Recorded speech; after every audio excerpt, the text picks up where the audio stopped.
Je suis Denise Holsten.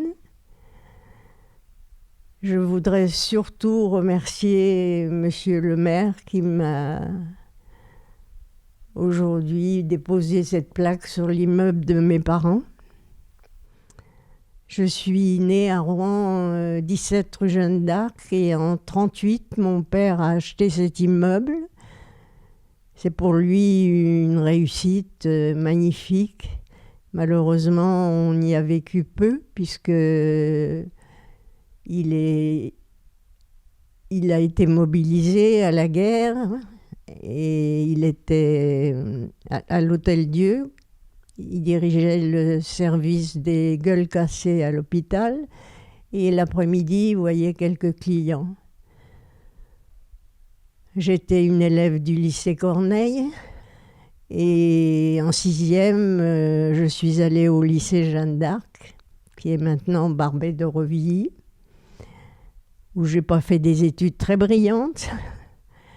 J'étais en seconde. Barbey d'Aurevilly, qui était l'ancien lycée Jeanne d'Arc, a été pris par les Allemands et nous allions à Corneille, les garçons le matin, les filles l'après-midi.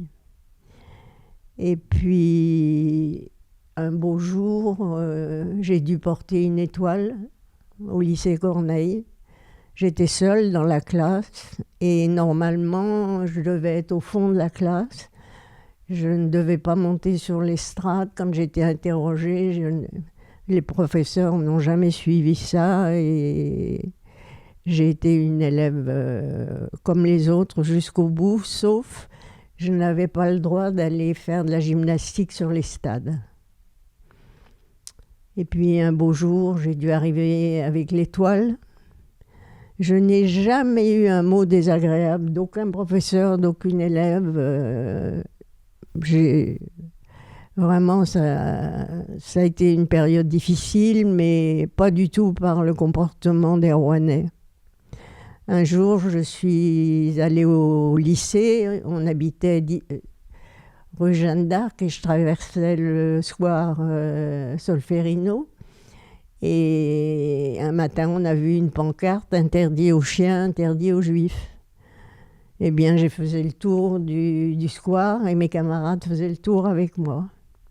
J'ai eu beaucoup de gentillesse. Et puis un soir, j'étais dans la cuisine, j'ai vu arriver 2 hommes, il y avait le couvre-feu, donc il n'y avait personne dans les rues, et je me suis dit, ça, ce sont des flics.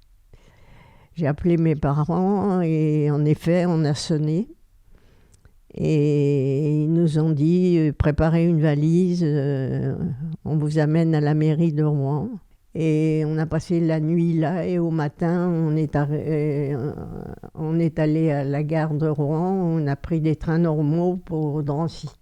J'étais avec quelques amies rouennaises dans une chambrée et j'ai eu mes 16 ans le 6 février et je me souviens de papa dans la cour qui m'a pris dans ses bras et qui m'a dit « Je ne sais pas où on sera pour tes 17 ans, mais je te jure, ma petite cocotte, que pour tes 18 ans, tu auras une belle fête. »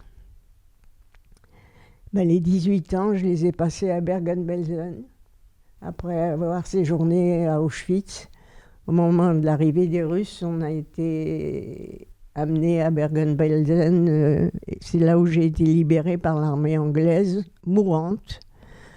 J'avais le typhus, j'étais couverte de poux. On n'avait plus rien ni à manger ni à boire depuis 4 jours parce qu'ils avaient fermé les canalisations d'eau. Donc pas d'eau, pas de soupe, pas de pain, rien. Et je me souviens avoir été lécher des vieux os que les chiens avaient laissés pour essayer d'avoir moins soif. Un beau matin, on a entendu des sirènes et c'était l'armée anglaise qui arrivait. Ils ont été effrayés par ce qu'ils ont trouvé. On était affamés, malades. Et puis un beau matin, on nous a dit « Vous rentrez en France ». J'avais cru retrouver mon père, pendant le retour, j'avais connu un Rouennais qui m'avait dit il y a un Holstein qui est rentré. Pas une minute, j'ai pensé à mon frère, j'ai tout de suite dit mon père est rentré. Malheureusement, la déception était épouvantable quand la concierge m'a dit mais non, c'est votre frère qui est là. Là, j'ai compris que jamais plus je les reverrai. Alors, je suis revenue à Rouen pas très longtemps après mon retour pour revoir des amis de mes parents. Et arrivé en retraite, un professeur d'Antibes, un professeur d'histoire, m'a dit « Mais il faut que tu parles, il faut que les enfants sachent ce qui s'est passé ». Et malgré ma timidité, je n'ai eu aucun mal à m'adresser aux enfants. J'ai vu qu'ils étaient vraiment intéressés. J'ai changé de vie. Je n'ai fait que ça pendant des années, dans toute la France, et tout particulièrement à Rouen, où j'ai été très aidée par Françoise Botois, qui m'a pris des rendez-vous dans tous les lycées, collèges de la région. Et j'ai pensé que Rouen c'était bien, mais qu'il fallait le faire ailleurs. Et je l'ai fait à peu près dans toute la France. Il n'y a jamais eu une phrase d'antisémitisme nulle part.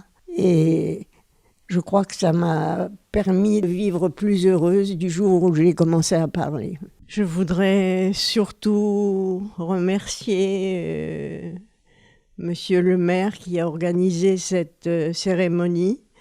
Je ne pense pas que je le mérite, mais je suis très heureuse pour mes parents.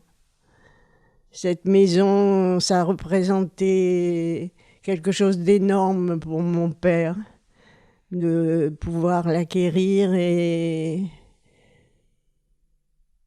il l'a tellement aimé, et on y a été tellement heureux. Et aujourd'hui, il n'y a plus rien de tout ça. C'est toutes ces personnes qui sont aujourd'hui à voir cette plaque. Je voudrais surtout qu'ils se souviennent de mon père qui était un chirurgien dentiste, français jusqu'au bout des ongles. Il a fait les 2 guerres, il nous a appris à être avant tout des Français. La religion juive, je savais que j'étais israélite, je l'ai appris à 8 ans quand j'étais au lycée Corneille. J'ai vraiment un souvenir de parents extraordinaires. Alors, merci à tous d'être venus. Je suis très, très émue et très heureuse en même temps.